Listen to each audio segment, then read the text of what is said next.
If you're tapped into the gamosphere, you've probably heard nothing but good news about Expedition 30 Throughs. If you were to look at the numbers, most people don't finish entire games. If you hone that in on long-form JRPGs, the numbers shrink down even further. That kind of makes sense, right? Games can take up a lot of time, and I'm not exactly made of free time, man.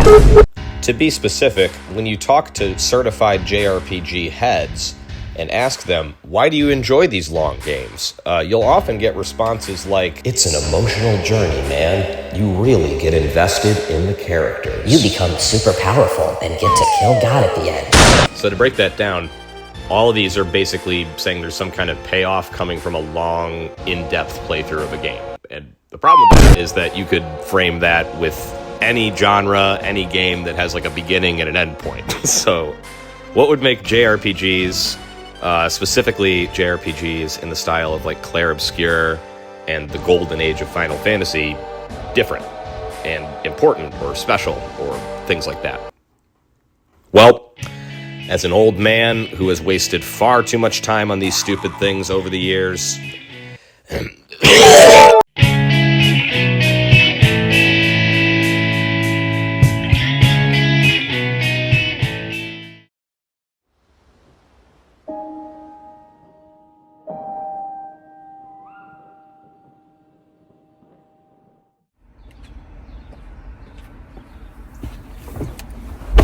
back in the heyday of these RPG games, you really did see a lot of swords, shields, and dargons. Especially with the likes of Dragon Warrior and Wizardry. Nothing wrong with them, great games. People tended to get a little jaded with the old school medieval fantasy stuff. So, ironically enough, by their title, Final Fantasy really stuck out amongst the crowd in the 90s, particularly with Final Fantasy VI, because it had like sci-fi setting with a ton of twists and turns in the narrative, and you play as a bunch of different characters.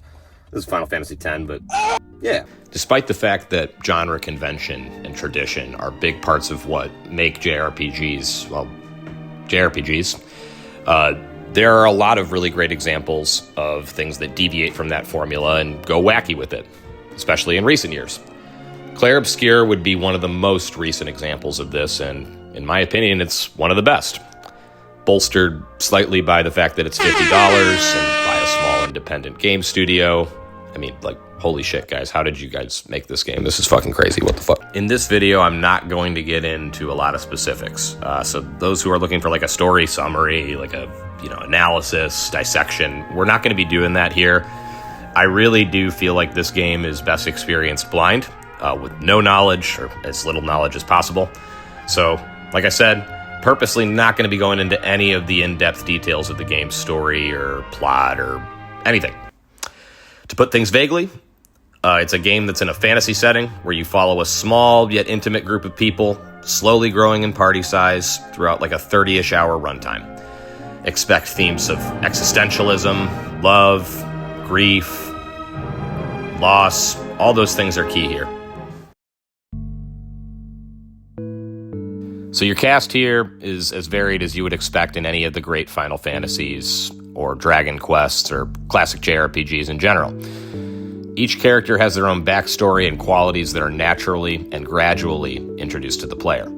Matter of fact, the whole story is delivered with a level of intellectual respect that floored me. There's minimal hand-holding, minimal forced flashbacks, shoehorn dialogue. The game lets you figure it out and make what you will of things. That's amazing. A lot of modern RPGs like Persona and Mass Effect get, high praise for a lot of reasons, but specifically, they get praise for how in-depth the character interaction is. These games often borrow the best elements from the dating simulator genre, actually. They use well-written dialogue and side stories that slowly unravel to keep you invested in the characters. All the while, the larger narrative still exists and turns in the background. The best examples of these even have characters develop within these side stories, like permanently. These characters change. But that can be a tricky balance when the content is technically optional in a linear, non-optional game.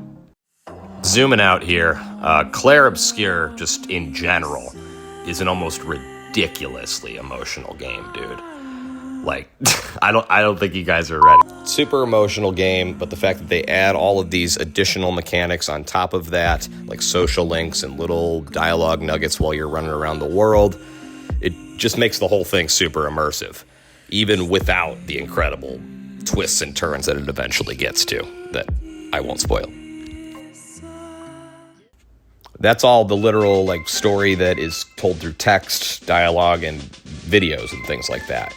But we also become familiar with these characters through gameplay, considering that this is a video game. Each of the characters that you meet here is going to have unique gameplay mechanics and characteristics that define how they play and how much you will individually like or dislike playing as them. Clair Obscur uses a hybrid of turn-based and reactive, almost like rhythm-based combat. It's kind of like Paper Mario, but more. This real-time action-reaction stuff is what differentiates it the most from classic Final Fantasy games, but it's a big part of what makes the gameplay so addictive. And you probably will get addicted to these fights, as much as you are addicted to kind of unraveling the game's story and seeing what the mystery's all about. All right, so that brings us to the big cheese of RPGs. This is the numbers.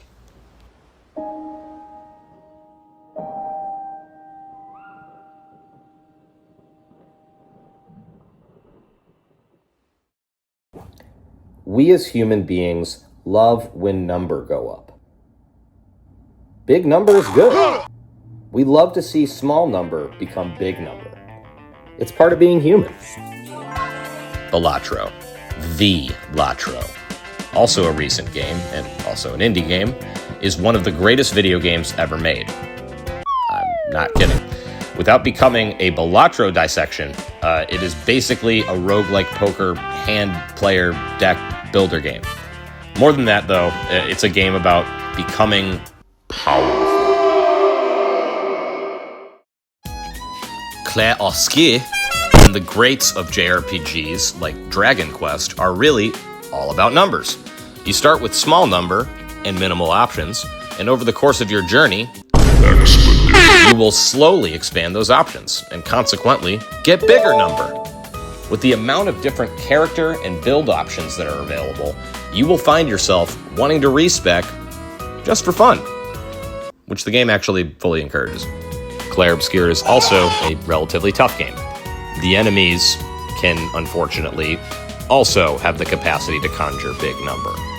What's more, they tend to attack multiple times per turn, often in kind of like a rhythmic combo way.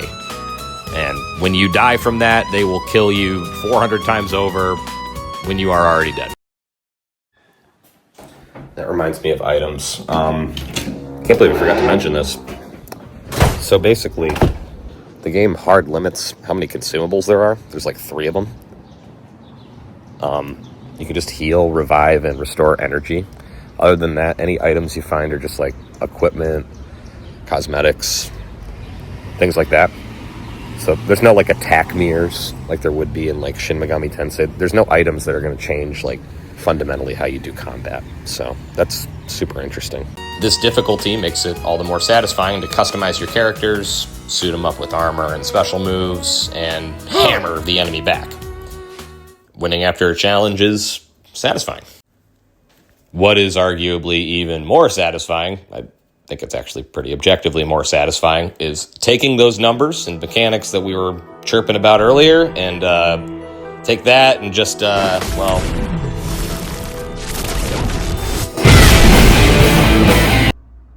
fuck numbers, dude. Oh my fucking... Pairing is awesome. It's in a lot of games nowadays for a reason.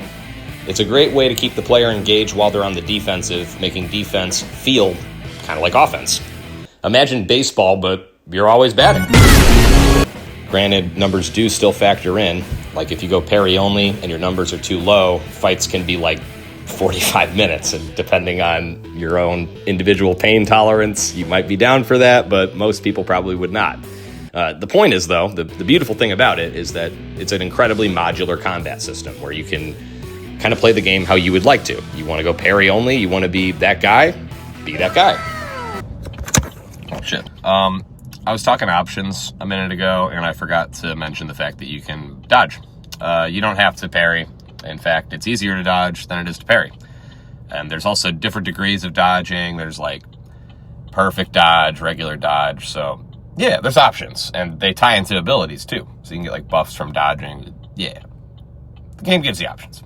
This is all without even mentioning the fact that the game has like fucking third-person shooting, platforming, exploration, all that within linear yet open enough to be interesting paths on a giant world map. You will gradually gain access to more and more content throughout the game. That's like directly inspired by the golden age of Dragon Quest and Final Fantasy. In plain terms, you got your classic walk, boating, and then eventual airshipping structure. All these things provide a sense of progression, discovery, and wonder. All these things also can be said of the greatest older JRPGs, but with new life in a modern context. Clair Obscur is a focused, amazing 30-ish hours of main story content, followed by like 15 to 20 hours of side content, if that's your kind of thing. I've played a lot of these types of games, dude. Let me tell you, like, this one is really special. I haven't even mentioned the incredible soundtrack made by just some guy the devs found on SoundCloud.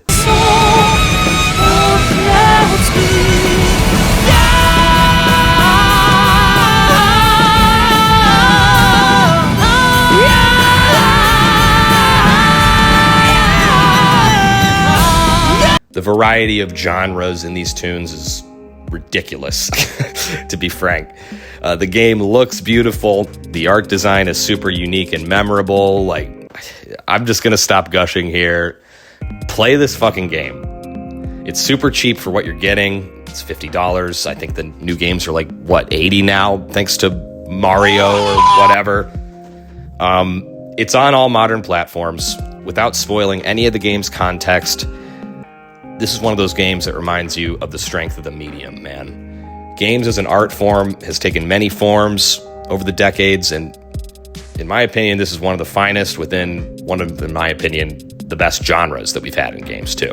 So, if you like this video, I stream cooking and JRPG playthroughs on Twitch at The Grill and Chill, and you guys can follow me on there or Blue Sky if you'd like. Much love, guys. Have a good day.